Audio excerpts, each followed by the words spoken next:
D4U news देख रहे तमाम दोस्तों को दीपक भंडारी का नमस्कार। चर्चा करेंगे दिन भर की बड़ी खबरों पर।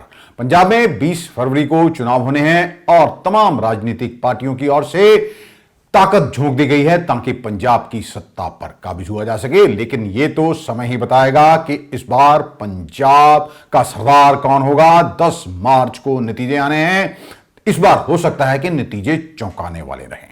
प्रधानमंत्री नरेंद्र मोदी ने आज पठानकोट में रैली की और कहा कि कांग्रेस दोबारा सत्ता में आई तो पंजाब की सुरक्षा खतरे में पड़ जाएगी। उन्होंने आम आदमी पार्टी को भी कांग्रेस की फोटोकॉपी बताया।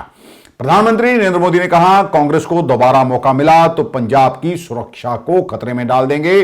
पहले कैप्टन अमरिंदर सिंह उन्हें गलत रास्ते पर जाने से रोकते थे, अब वह वहां पर नहीं है। अब आप लोग ये तय करिए, क्या पंजाब जैसे सीमावर्ती और संवेदनशील राज्य की सुरक्षा ऐसे लोगों के हाथ में हम दे सकते हैं क्या? ऐसे लोग आपको सुरक्षा दे सकते हैं क्या? ऐसे लोग आपका भला कर सकते हैं क्या? ये आपकी चिंता कभी कर सकते हैं क्या? अगर इन्हें फिर से मौका मिल गया तो ये पंजाब की सुरक्षा को खतरे में डालने से पीछे नहीं हटेंगे।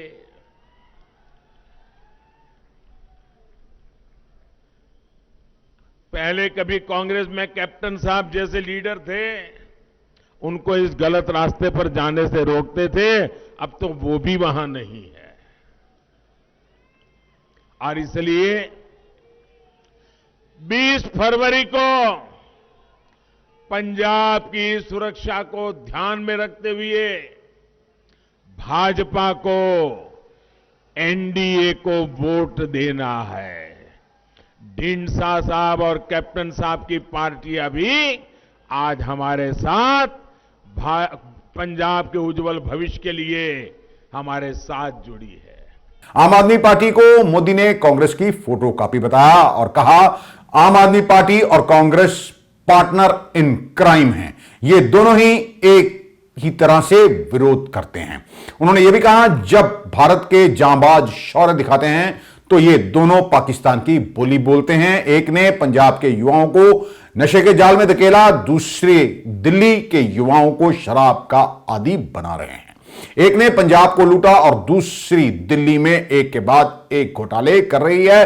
ये दोनों एक ही थैली के चट्टे बट्टे हैं। ये दोनों मिलकर पंजाब में मिलकर नूरा कुश्ती खेल रहे हैं। ये आमने सामने होने का दिखावा कर रहे हैं। पहली बार जब दिल्ली में आम आदमी पार्टी को पूर्ण बहुमत नहीं मिला तो कांग्रेस ने उन्हें समर्थन दिया था। कांग्रेस पार्टी की करतूतों का साथ देने के लिए अब उन्हें पार्टनर इन क्राइम भी मिल गया है। पार्टनर इन क्राइम भी मिल गया है। आप देखिए कितनी समानता है दोनों दलों में। जब अयोध्या में राम मंदिर बनता है तो ये दोनों पार्टियां उसका विरोध करते हैं, मिलकर के विरोध करते हैं। जब भारत के जांबाज अपना शौर्य दिखाते हैं तो ये दोनों पार्टी के नेता वही बोलते हैं जो पाकिस्तान से बोला जाता है, पाकिस्तान के सूर में सूर मिलाते हैं। एक ने पंजाब के युवाओं को नशे के जाल में धकेला, दूसरी पार्टी दिल्ली के युवाओं को शराब का लती बनाने में लगी हुई है। भाइयों बहनों, इतना ही नहीं, एक ने पंजाब को लूटा, दूसरी दिल्ली में एक के बाद एक घोटाले कर रही है। ये दोनों एक ही थाली के चट्टे बट्टे होने के बावजूद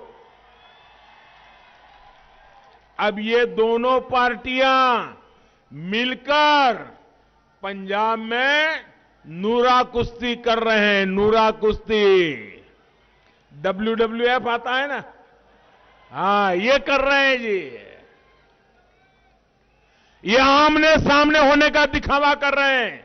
आप मुझे बताइए, दिल्ली में पहली बार आप पार्टी की जिस सरकार बनी थी उसको पूर्ण बहुमत नहीं था, उसको पूर्ण बहुमत नहीं था।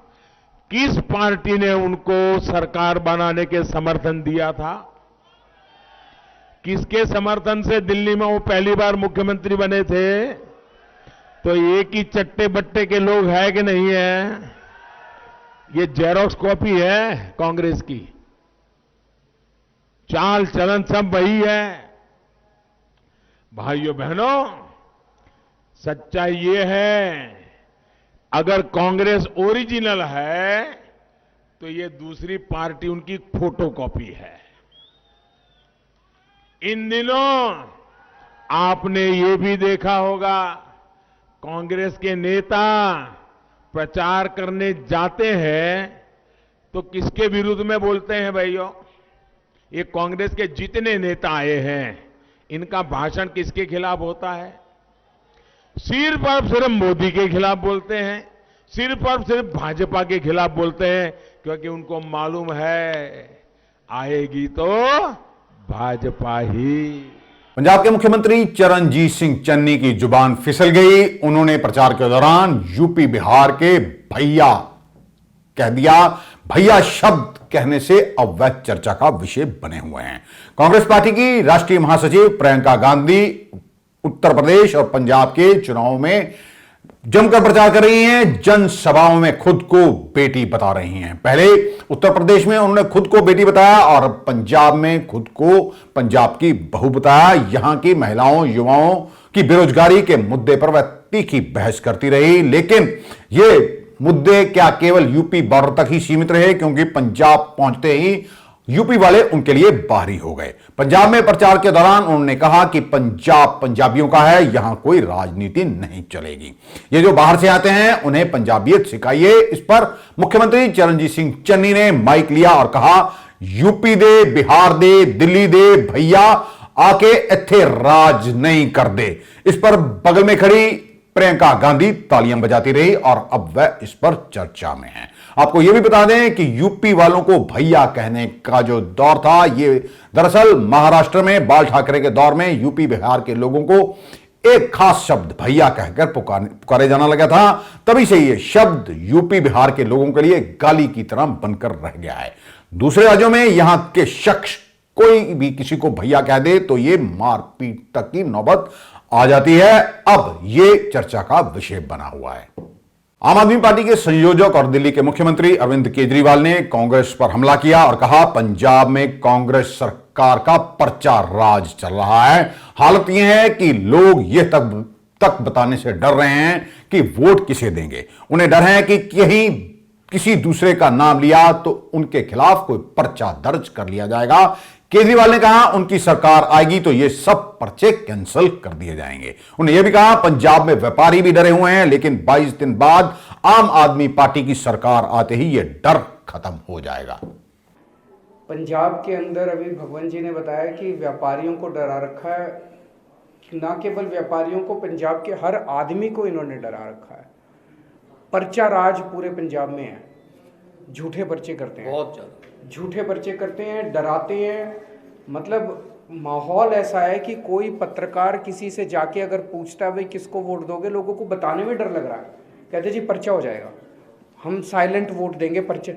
लोग मुंह खोलने में लोगों को डर लग रहा है। झूठे पर्चे व्यापारियों के ऊपर, जनता के ऊपर कियों में। ये जितने पुराने पर्चे इन्होंने कर रखे हैं, झूठे पर्चे जो कर रखे हैं, वो सारे पर्चे कैंसिल किए जाएंगे। जनता के मन से डर निकाला जाएगा। जनता खुशहाल रह के अपना परिवार पाल सकती है, अपना काम धंधा कर सकते हैं। ये पर्चा राज बंद किया जाएगा। व्यापारियों के लिए खास तौर से मैं कहना चाहता हूँ, व्यापारी भी बहुत ज़्यादा डरे हुए हैं। एक डर है इस पर्चा राज का, उनके ऊपर भी बहुत झूठे पर्चे हैं, अनाप शनाप पर्चे हैं, एक्सटॉर्शन है। उनसे इतने पैसे दे दो नहीं तो ये कर देंगे, इतने पैसे दे दो नहीं तो आपके ऊपर ये रेड मार देंगे। गुंडा टैक्स, जो टैक्स, पता नहीं किस किस नाम से पूरे पंजाब के अंदर जो है वो फिरौती ली जाती है। इस सब को बंद किया जाएगा। व्यापारियों के मन से डर निकाला जाएगा। आज व्यापारी बहुत डरा हुआ है, उनसे हम अपील करना चाहते हैं कि चिंता मत करो, बस कितने 20 दिन रह गए और हाँ सर 20 दिन, आज 16 हो गई, 20 दिन और 22 दिन और रह गए। 22 दिन और इंतज़ार कर लो डर का, उसके बाद शांति का माहौल होगा, खुशी का माहौल होगा पंजाब के अंदर, ये डर सारा खत्म होगा। पंजाब में आम आदमी पार्टी की एंट्री के बाद सियासी समीकरण बदल गए हैं। पंजाब में अब अकाली दल और कांग्रेस की राह उतनी आसान नहीं रही है जितनी कि 2017 से पहले होती थी। पंजाब में 20 फरवरी को चुनाव होने हैं और तमाम राजनीतिक पार्टियां सत्ता हासिल करने के लिए जोर आजमाइश कर रही हैं। 2017 से पहले केवल 2 पार्टियों में चुनावी जंग होती थी। शिरोमणि अकाली दल बादल का तब गठबंधन था भाजपा के साथ, और कांग्रेस, इन दोनों में ही लड़ाई होती थी। अब भाजपा भी अलग होकर चुनाव लड़ रही है और लोग बदलाव चाहते हैं। ऐसे में आम आदमी पार्टी आगे बढ़ती दिखाई दे रही है। हालांकि पूर्ण बहुमत किसको मिलेगा यह कहा नहीं जा सकता है। आम आदमी पार्टी के नेताओं की ओर से पूरी ताकत पंजाब में झोंक दी गई है। मुख्यमंत्री अरविंद केजरीवाल खुद और उनकी कैबिनेट के कई मंत्री पंजाब में लगातार डटे हुए हैं। वह सीधे तौर पर लोगों से संपर्क कर रहे हैं और कह रहे हैं कि एक मौका केजरीवाल और भगवंत मान को दिया जाए। लोग बदलाव चाहते हैं क्योंकि रवायती पार्टियों की ओर से जिस तरह पंजाब को लूटकर पंजाब का खजाना खाली कर दिया गया और पंजाब पर 3 लाख करोड़ रुपए से अधिक का कर्जा हो गया, उससे लोग परेशान हैं। इसके अलावा बेरोजगारी, नशा, माफिया, दड़ा सट्टा और भी कई ऐसे गैर कानूनी काम हैं जिससे लोगों में खासी बेचैनी है और लोग अपने बच्चों के भविष्य को लेकर खासे परेशान हैं। आम आदमी पार्टी के पूर्व नेता कुमार विश्वास ने दिल्ली के मुख्यमंत्री अरविंद केजरीवाल पर गंभीर आरोप लगाए हैं। उन्होंने कहा कि अरविंद केजरीवाल खालिस्तानी समर्थक हैं। वो आम आदमी सत्ता के लिए किसी भी हद तक जा सकता है।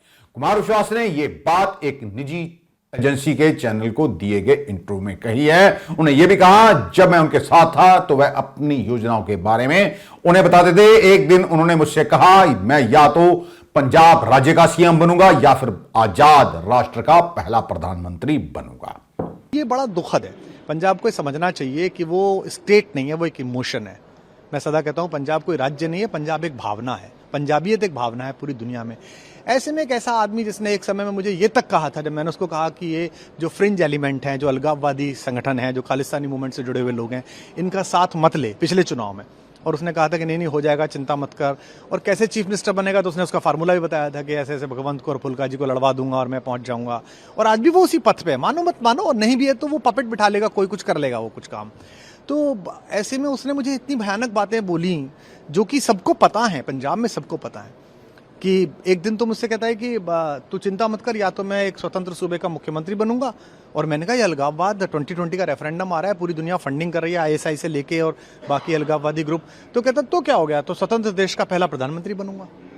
मतलब जिस आदमी के थॉट में इतनी ज्यादा अलगाववाद को लेके वो हो कि किसी भी कीमत पे बस मुझे सरकार मिले, सत्ता मिले। मुझे दुख ये होता है कि हम चले कहाँ से थे। जिस मुंबई में मैं शूट कर रहा हूँ, आपको याद होगा, अन्ना आंदोलन अकेली चीज थी जिसमें 100 साल में पहली बार डिब्बे वालों ने हड़ताल की थी। भोजन लोगों ने छोड़ दिया था। आज वो इस जगह पे बात आ गई है कि हिंदू की वोट और मुसलमान की वोट, और वो सिर्फ इसलिए कर रहा है, उसको पता है कि इस तरह से बेवकूफ बना के मैं ऐसा कर सकता हूं। चूंकि उसका ये फार्मूला सफल हुआ है तो निश्चित रूप से एक सफल राजनेता की तरह उसे अपना फार्मूला दोहराना चाहिए। अब जनता ही ऐसी है तो इसमें मैं क्या कर सकता हूं, इसमें कोई भी क्या कर सकता है। पंजाब कांग्रेस के प्रभारी हरीश चौधरी और कांग्रेस के राष्ट्रीय महासचिव रणदीप सुरजेवाला ने प्रेस कॉन्फ्रेंस कर अरविंद केजरीवाल को घेरा और उनसे सवाल किए और कुमार विश्वास द्वारा लगाए गए आरोपों पर अपना जवाब स्पष्ट करने को कहा। सुरजेवाला ने कहा कि कुमार विश्वास ने बड़ा सनसनीखेज खुलासा किया है जिसमें दिल दहलाने वाले तथ्य रखे गए हैं। दिल्ली के मुख्यमंत्री का चेहरा कुमार विश्वास ने बेनकाब कर दिया है और अब केजरीवाल कटघरे में खड़े हैं। आज दिल्ली के मुख्यमंत्री श्री अरविंद केजरीवाल जी का चेहरा आम आदमी पार्टी के संस्थापक कुमार विश्वास जी ने बेनकाब कर दिया। आज दिल दहलाने वाले, सनसनीखेज, खतरनाक, देश की सुरक्षा से जुड़े तथ्य उन्हीं के अपने सहयोगी जिन्होंने मिलकर आम आदमी पार्टी का गठन किया था, कुमार विश्वास जी ने जनता के सामने रखे। आज अरविंद केजरीवाल जी कटघरे में खड़े हैं और केजरीवाल जी पंजाब और देश की जनता को आपको जवाब देना होगा। पंजाब और देश की जनता अब आपकी देशभक्ति के ऊपर संविधान की वो शपथ लेकर जिससे आप दिल्ली के मुख्यमंत्री बने हैं, संविधान के प्रति केजरीवाल जी की निष्ठा के प्रति आज सवाल उठा है। आज एक प्रश्न चिन्ह केजरीवाल जी की निष्ठा पर लगा है, वो चाहे देश के संविधान के प्रति हो, चाहे वो देश की सुरक्षा के प्रति हो, चाहे वो पंजाब और पंजाबियत के प्रति हो, चाहे वो देश की सीमाओं के साथ खिलवाड़ करने वाले संभावित अलगाववादियों के साथ सांठगांठ के लिए हो। सीधे सीधे हमारे 6 सवाल माननीय अरविंद केजरीवाल जी से, भगवंत मान जी से और आम आदमी पार्टी के लोगों से हैं। क्या अरविंद केजरीवाल जी ने अलगाववादी संगठनों व खालिस्तान से जुड़े लोगों का साथ लिया था सत्ता प्राप्ति के लिए? देश में चल रहे हिजाब विवाद में प्रतिबंधित आतंकी संगठन सिख फॉर जस्टिस का चीफ गुरपतवंत सिंह पन्नू भी कूद पड़ा है। पन्नू ने भारत के मुसलमानों के नाम एक वीडियो जारी किया जिसमें उसने भड़काऊ बयान देते हुए कहा कि मुस्लिम हिजाब मुहिम शुरू करें, अपने लिए अलग देश उर्दिस्तान बनाएं, वह भी खालिस्तान के लिए लड़ रहा है, मुस्लिमों की इस मुहिम की वह फंडिंग भी करेगा। सिख फॉर जस्टिस एक खालिस्तानी संगठन है जिसका हेडक्वार्टर यूएस में है। 2019 में भारत सरकार ने इस संगठन को गैर कानूनी करार दे दिया था। In Modi's India, hijab is getting banned. Remember 200 million Muslims of Union of India. Today it is hijab. Tomorrow it will be azan. Then it will be namaz and then it will be Quran. Because Modi's India wants to be a Hindu country. What 200 million Muslims of India should do? Start hijab referendum movement, which should break India, which should balkanize India, which should create a Muslim country from Union of India, Urdistan. Right now, Muslim youth of India, start hijab referendum movement, which will create a separate Muslim country, Urdistan. कांग्रेसी नेता अजय माकन ने दिल्ली के मुख्यमंत्री अरविंद केजरीवाल पर गंभीर आरोप लगाए हैं और उन्हें दिल्ली का ठग करार दिया। उन्होंने यह कहा कि चन्नी सरकार चंगी है जबकि केजरीवाल बहरूपिया और ठग है, वह ईमानदारी का ढोंग कर रहा है। अजय माकन ने सवाल किया कि आखिरकार लोकपाल बिल अभी तक केजरीवाल सरकार की ओर से पास क्यों नहीं किया गया। उन्होंने आम आदमी पार्टी को भाजपा की बी टीम करार दिया। हालांकि यह पूछे जाने पर कि कांग्रेस के नेता कांग्रेस को छोड़कर क्यों जा रहे हैं, इन्होंने इस पर कोई स्पष्ट जवाब नहीं दिया। तो यहां पर मेरा आने का मुख्य मकसद आप लोगों के बीच में यह है कि जो दिल्ली का ठग पंजाब में आकर के लोगों को वर्गला रहा है, पंजाब की जनता को उससे ध्यान रखना चाहिए। केजरीवाल झूठ बोल करके, ठगी करके लोगों को गुमराह करने की कोशिश कर रहे हैं। आम आदमी पार्टी, केजरीवाल पार्टी और बीजेपी में कोई फर्क नहीं। अगर आप इनको दे रहे हैं तो मतलब बीजेपी को दे रहे हैं। और ये मैं फेसबुक पेज की फोटो है, फ्रंट फेसबुक पेज की जो मेन कवर पेज है, ये 2015 के चुनाव का है जो कि दिल्ली में केजरीवाल ने इस्तेमाल किया था। आप देखें, सबसे ऊपर आम आदमी पार्टी का निशान है और ये उन्हीं का फेसबुक पेज है। Delhi speaks, Modi for PM, Arvind for CM. Aam Aadmi party ने पंजाब में 10 सूत्रीय एजेंडा दिया है, लेकिन हम ये कहते हैं पहले उसको दिल्ली में तो लागू करिए। अब जो है आपकी स्थापना, अगर आप याद करेंगे तो वो अन्ना आंदोलन के दौरान लोकपाल के लिए हुआ था। मैं सिर्फ एक बात आपसे कहना चाहता हूं, कोई भी आम आदमी पार्टी का आप प्रेस के साथियों के सामने आए तो उससे सिर्फ एक चीज पूछिए कि 7 साल हो गए, अब लोकपाल कहां है? आप लोग अगर याद करें 2011-12 के अंदर आपने सबसे पहले केजरीवाल का नाम तब सुना था जब इसने लोकपाल का एजिटेशन अन्ना हजारे के साथ किया था और उसी के साथ में पार्टी बनाई थी। तो अब लोकपाल कहां है? अब लोकपाल क्यों नहीं पास किया? अगर यह कहता है कि केंद्र सरकार अड़ंगे डाल रहा है तो हमारा सीधे सीधे प्रश्न यह है कि जब मनमोहन सिंह जैसे ईमानदार आदमी के खिलाफ आप धरने प्रदर्शन कर सकते हो, भूख हड़ताल कर सकते हो, तो आपको कौन रोक रहा है कि अब जाकर के मोदी के खिलाफ, बीजेपी के खिलाफ में आप लोग आंदोलन नहीं करें? तो जिस लोकपाल के नाम पे, जिस ईमानदारी के नाम के ऊपर इनकी स्थापना हुई, अब लोकपाल को ये क्यों भूल गए हैं? और अब ईमानदारी की बात करते हैं तो सबसे पहले तो ये बताएं कि लोकपाल कहां चला गया जिसके ऊपर ये पार्टी इनकी स्थापित हुई थी, जिनके ऊपर पार्टी बनी थी। मैं सिर्फ सबसे पहले आप लोगों से ये कहना चाहता हूं। साहब, आपका ये कहना है कि केजरीवाल सरकार क्यों ठग बताया है, क्या कारण है? कांग्रेस के नेता कांग्रेस को छोड़ कर जा रहे हैं। अश्विनी कुमार जी ने कांग्रेस छोड़ दी, आज मेयर करमजीत सिंह रिंटू कांग्रेस को छोड़कर आम आदमी पार्टी में शामिल हो गए, और भी कई ऐसे नेता हैं। मनीषा गुलाटी हैं, आपकी चेयरपर्सन रही हैं महिला आयोग की। अगर कांग्रेस की नीतियां इतनी ही अच्छी हैं तो कांग्रेस को छोड़कर नेता जो हैं, जिन्होंने आनंद माना है कांग्रेस में, वो छोड़ कर क्यों जा रहे हैं? देखिए, इसमें बड़ी सीधी सी बात है। आपने एक अच्छा प्रश्न पूछा है। मैंने तो आपको मेनली दिल्ली की केजरीवाल की पॉलिसीज और पॉलिटिक्स के बारे में बताया है, उसका इन सब चीज़ों से कोई लेना देना नहीं। मैं सिर्फ एक बात आपको यहाँ पे ये कहने, एक मिनट सुन तो लो, आपने पूछा, मेरी बात पूरी सुन लो। मैं यहाँ पे आपको और पंजाब की जनता को आगाह करने के लिए आया हूँ, क्योंकि मैं दिल्ली से हूँ, कि आप लोग जो हैं पंजाब के लोग दिल्ली के इस ठग के भुलावे के अंदर ना आए। मैं ये कहने के लिए आप लोगों को आया हूँ। अमृतसर के मेयर करमजीत सिंह रिंटू ने पंजाब में होने वाले चुनावों से 4 दिन पहले कांग्रेस को तगड़ा झटका दिया और प्रियंका गांधी के रोड शो के अगले ही दिन रिंटू आम आदमी पार्टी में शामिल हो गए। जब से नॉर्थ विधानसभा हल्के से उन्हें टिकट नहीं दिया गया, तब से ही वह चुप बैठे हुए थे। आज उन्होंने अरविंद केजरीवाल और भगवंत सिंह मान की मौजूदगी में आम आदमी पार्टी का दामन थाम लिया। अब कांग्रेस की मुश्किलें बढ़ती दिखाई दे रही हैं।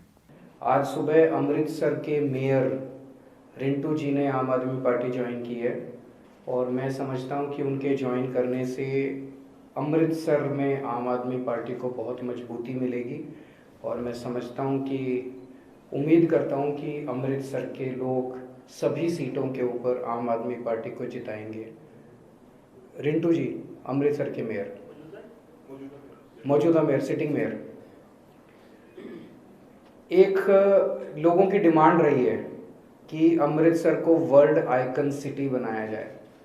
ये बहुत दिनों से डिमांड है। मैंने और भगवंत जी ने भी इस पर काफ़ी चर्चा की और आज जब रिंटू जी ने ज्वाइन किया, वो इसके बारे में पहले से काफ़ी काम करते रहे हैं। तो आम आदमी पार्टी की सरकार आएगी तो पंजाब के लोगों के, और बताते हैं कि 1 लाख से ज़्यादा लोग रोज़ हरमिंदर साहब जी के दर्शन करने के लिए आते हैं।